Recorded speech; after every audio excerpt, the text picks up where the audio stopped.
this topic, nonalcoholic fatty liver disease among long-term hospital patients with schizophrenia in a public psychiatric hospital.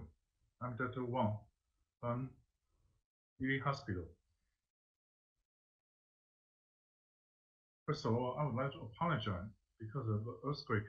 I need to recover my hospital in the near future, so I cannot to share this topic in person in this conference. I can only share this topic online. Thanks for your understanding. There are 7 major public psychiatric centers in Taiwan. Yuli Hospital is located on the east coast of Taiwan in Hualien. There are 7 divisions of Yuli Hospital. This is the online health promotion psychiatric hospital with holistic care. Not only mental but also physical and spiritual care provided to our patients' needs. We all want to be happy and healthy. So in order to meet the needs of patients, we care about their mental and physical needs. Health promotion is a proactive and preventive approach to provide a healthier lifestyle, healthy diet, exercise, and medical interventions, holistic care from psychiatric and family medicine staff, dietitian, physiotherapist, etc. We try to explore this topic, nonalcoholic fatty liver disease among long-term hospitalized patients with schizophrenia in a public psychiatric hospital in order to see what we can do in the future for these patients. NAFLD is one most common cause of chronic liver injury. 20 to 30% of NAFLDs are caused by non-alcoholic steatohepatitis, which may lead to cirrhosis, hepatic failure, and hepatocellular carcinoma. The definition of NAFLD includes A. Evidence of steatosis of the liver, revealed by imaging study over histology. B. Exclusion of steatosis second to other factors such as alcohol use, chronic hepatitis C, a special genotype 3 genetic disease, or medicine, which may lead to fatty liver. For example, valproate. Compared to those without NAFLD, patients with NAFLD have a higher prevalence of mortality, cardiovascular disease, cancers, and liver disease with a rank of first, second, and third respectively among those with NAFLD. The prevalence of NAFLD diverse is about 23% in the United States of America, 23.3% in China, and 11.5 to 42.6% in Taiwan. The risk factors of NAFLDs include obesity, diabetes, hyperlipidemia, and hypertension. In the general population of Taiwan, factors related to NAFLD are the relative serum level of alanine aminotransferase ALT, hyperuricemia, and metabolic syndromes such as hypertension, diabetes, hypercholesterolemia, hypertriglyceridemia, and obesity. Because the incidence of viral hepatitis has decreased due to the promotion of public health efforts. For example, the elimination of hepatitis B and hepatitis C provided. So the NAFLD has become an important topic of liver disease in the future. For patients with schizophrenia, owing to the use of antipsychotics, especially second-generation antipsychotic SGAs, the prevalence of medical comorbidities such as diabetes mellitus, hypertension, hyperlipidemia, and obesity is remarkably higher than those in the general population. In addition, disadvantages that dietary habits, negative symptoms of psychosis, lower schizophrenia, lower social functioning, and a lack of exercise are more common in patients with schizophrenia. Possibly due to unhealthy lifestyles and metabolic comorbidities, patients with schizophrenia are at increased risk for NAFLD. There are 2 studies reviewed. One reviewed a study enrolling 180 antipsychotic naive patients with schizophrenia. Reviewed about a quarter of enrollees developed NAFLD after having received second-generation antipsychotics for 3 years. The other study, a cross-sectional study recruiting 202 young male patients with schizophrenia, showed the prevalence of NAFLD is about 50%, even for young male. In our study, we screened 238 subjects in a public psychiatric hospital, Yuli Hospital, the Ministry of Health and Welfare of Taiwan. The inclusion criteria were patients A, who met the diagnostic criteria for schizophrenia or schizoaffective disorder according to the Diagnostic and Statistical Manual of Mental Disorders, 4th edition. It's read to 5th edition. Who were hospitalized longer than 2 years. The exclusion criteria were those with A, previous history of alcohol use disorder, B, current use of valproate, C, presence of chronic hepatitis C or cirrhosis of the liver, D, refusal to be evaluated, E, acute psychosis requiring a transfer to acute ward. There were 56 patients were excluded. Ultimately, 182 patients were recruited. The study protocol was approved by Institutional Review Board of Yuli Hospital with the stipulation of obtaining signed informed consent from all the study participants. The study began in January 2013 and was completed in June 2013. For each patient, the cumulative dose of antipsychotics during 1 year before the entry of the study was converted to an approximate dose of chlorpromazine. The antipsychotics were categorized into second-generation antipsychotics, non-clozapine second-generation antipsychotics, clozapine, combined use of first-generation antipsychotics and second-generation antipsychotics, and the combined use of non-clozapine second-generation antipsychotics as well as clozapine. Body mass index BMI was calculated for each patient. Obesity was defined as BMI greater than or equal to 27. Blood sample was collected for fasting blood glucose, total cholesterol, triglyceride, and ALT.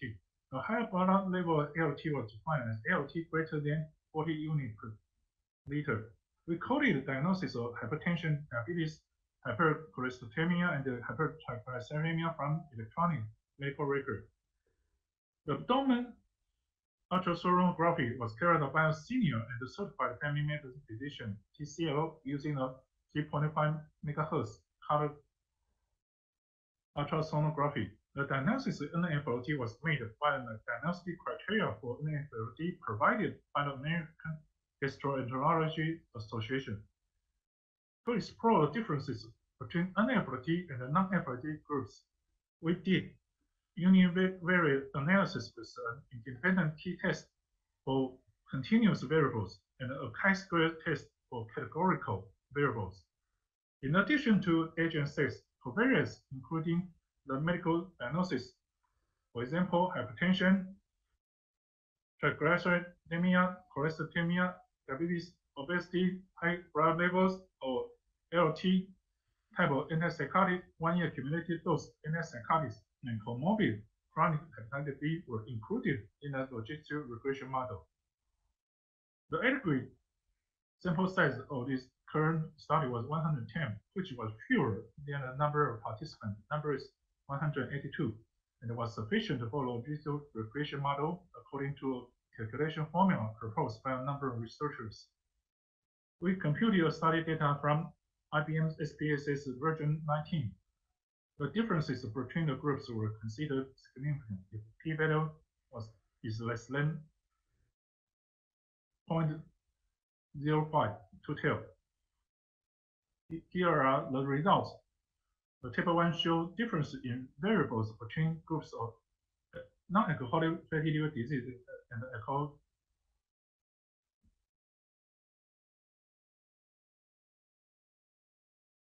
The results show the age. The average age is 50.3 years. The duration of hospitalization was 8.7. The male patients accounted for 60.4%. The percentage of NFD was 70.8%. The majority of patients, 83.5%, received a single category of antipsychotic alone. For those who receive a single category antipsychotic, the percentage of categories was as follows: For first generation antipsychotic, 36.48%. For using clozapine, 36.7%. Risperidone, 12.5%. Amisulpride, 5.9%. Quetiapine, 3.3%. Zotapine, 2.6%. Olanzapine, 1.3%. The aripiprazole, 0.7%. There were significant differences found between NFLT and non-NFLT groups in a number of metabolic factors such as BMI, p-value less than 0.01. The blood levels of triglyceride, p-value less than 0.01. Fasting blood glucose, p-value less than 0.01. The presence of hyperglycemia, p-value less than 0.01. Hypercholesterolemia, p-value less than 0.05. Diabetes, p-value less than 0.01. Hypertension, p-value less than 0.01. High blood level ALT, p-value less than 0.05. And obesity, p-value less than 0.01. There are significant differences. In multivariate cholesterol logistic regression, patient odds ratio, 95% confidence level for diagnosis of hypertriglycemia was 4.3, and for finding of obesity, 15.8 were significant to have NAFLD, but patients with chronic hepatitis B were not significant to have NAFLD. The odds ratio is 0.17. The table 2 showed the logistic regression model for exploring factors related to non-alcoholic fatty liver disease.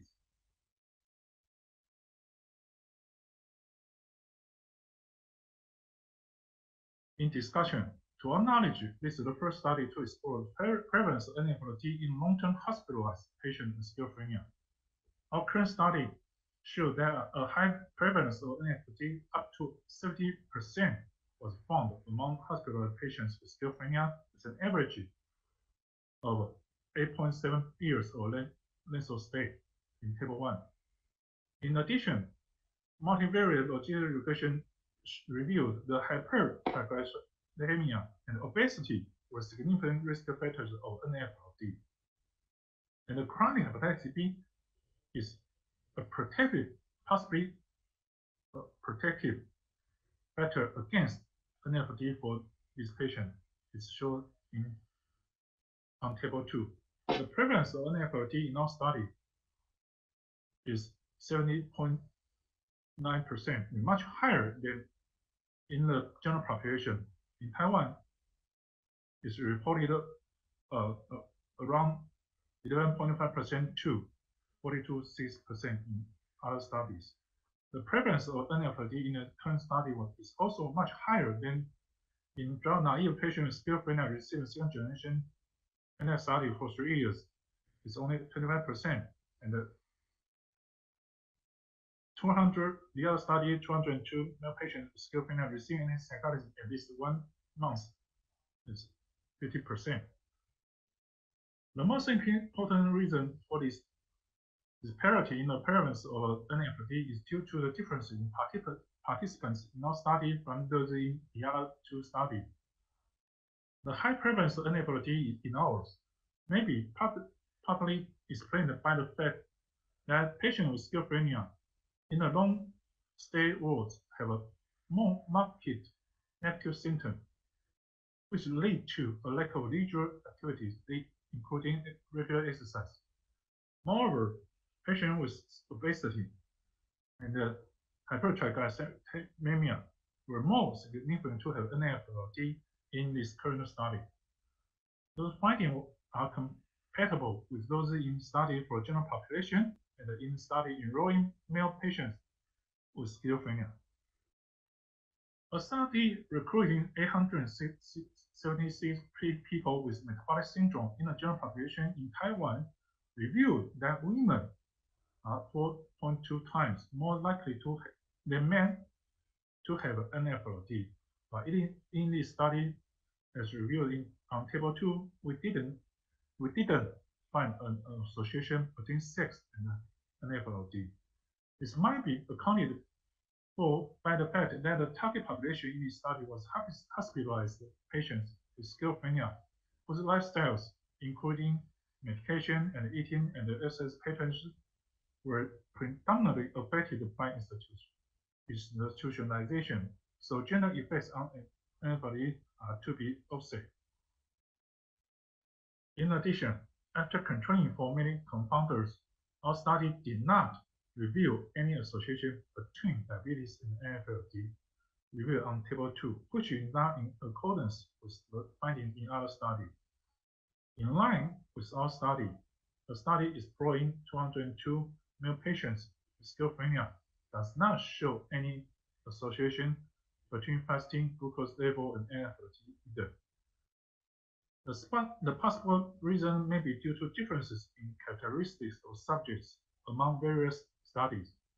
Schizophrenia versus general population and the sample size small size in current study and in Yang's study versus larger size in other studies. Our study did not show the patient with second-generation antipsychotics or combined use of first and the second-generation antipsychotic were more to have NFLD than those who use first-generation antipsychotic alone. One study also showed that the combined antipsychotic treatment and a higher antipsychotic dose can increase the risk of NFLD in male patients with schizophrenia. One other study also showed patients on second-generation antipsychotics are considered to be more likely than those on first-generation to have NFLD. The disparity in results between our study and the later may be explained in part due to differences in demographic data, like, for example, both sexes versus males, civilian patients versus veterans, older versus younger in the current study, or long-term hospitalization versus unknown duration of hospitalization. Besides, there were a small size in our study which led to an insufficient study power to declare the effect of various types of antipsychotics on the occurrence of NFLD. Notably, our study also was found that patients with chronic hepatitis B were not likely to have NFLD, shown on table 2. The finding of our study is compatible with that of many studies. A study conducted in Hong Kong showed that the chronic hepatitis B infection is associated with a lower risk of NFLD in the general population. Among patients with chronic hepatitis B, the E antigen of hepatitis B viral genotypes and the hepatitis B DNA levels were not associated with NFLD. But a meta-analysis comprising 17 studies revealed the occurrence of hepatitis steatosis negatively associated with the viral load of chronic hepatitis B, suggesting a possible mechanism that a higher viral load of chronic hepatitis B may have a protective effect against NFLD. Our finding warrants further studies for investigation of the role of chronic hepatitis B on NFLD, which could shed light on exploring novel treatment modalities for NFLD in the future. Talk about clinical implications. Our study found the patients with hypertriglyceridemia and obesity were at risk for NFLD. This need to remind all the psychiatrists. Hence, for patients with schizophrenia, detecting the occurrence of obesity and hypertriglyceridemia by means of a regular monitor of blood triglyceride level and BMI is important. For patients with a high risk for NFLD, prudent use of some types of second-generation antipsychotics, for example, clozapine, olanzapine, or quetiapine, which may be more likely to cause metabolic syndrome. In addition, for the prevention of occurrence of NFLD and treatment of pre-existing NFLD, All psychiatrists, psychiatric nurses, occupational therapists, and the dietitian in hospital should arrange integrative program, including psychoeducation, diet, physical intervention to maintain physical fitness in inpatients with schizophrenia. This is the most important clinical implications. Furthermore, to incorporate general practitioner and gastroenterologist for integrated care for the early detection of NFLD is pivotal for psychiatry for inpatient with schizophrenia and with obesity and metabolic syndrome. So in our Yuli hospital, we have collaborated with gastroenterologists of Kaohsiung Medical University Zhonghe Memorial Hospital since 2021. The regular arrangement of normal ultrasonography and liver function tests should be done to patients at high risk for NFLD. Concerning those who have a pre-existing NFLD or the prevention of the development of cirrhosis, hepatic failure, and hepatocellular carcinoma, close monitoring and intensive treatment are needed. Pharmacological strategies for NFLD include prescription of statin, zolpidem, metformin, and subcutaneous injection of glucagon-like peptide 1 receptor agonist. Dulaglutide should be considered if necessary. There are some study limitations. The researchers are warned not to have overinterpret the study result because our study has 5 limitations. One, the findings may only be generalized to similar population, such as stable long-term hospital patients with schizophrenia. Second, a lack of comparison is found between other populations with different clinical features.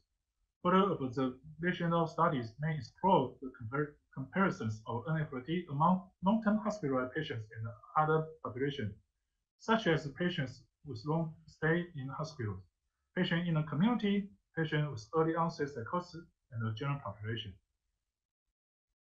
Third limitation, the current study is a cross-sectional design, which included variables of cumulative dose of antipsychotics and type of antipsychotics only during 1 year before the commencement of the study. We did not explore the causal effect of different types, doses, and the length of use of 7th generation antipsychotic on the occurrence of NFLD. If our study had adopted a design similar to one cohort study, which observed the effect of 7th generation antipsychotic on the occurrence of NFLD for 3 years, the causal relationship between drug characteristics such as type of antipsychotics as well as dose of antipsychotics and the occurrence of NFLD may have been more robust. The fourth limitation is a smaller size of this current study may have a lower statistical power. It may be unable to detect other risk factors related to NFLD. Enlarging sample size is needed for further study. The fifth study limitation is other risk factors such as metabolic syndrome and the psychopathology. For example, negative symptoms were not included in this study. It's worth exploring similar factors in further study. Here are the study summary. We care about patients' mental and physical needs. The findings of our study revealed a high prevalence of NFLD among long-term hospitalized patients with schizophrenia. Hypertriglyceridemia and obesity were found to be significant risk factors of NFLD.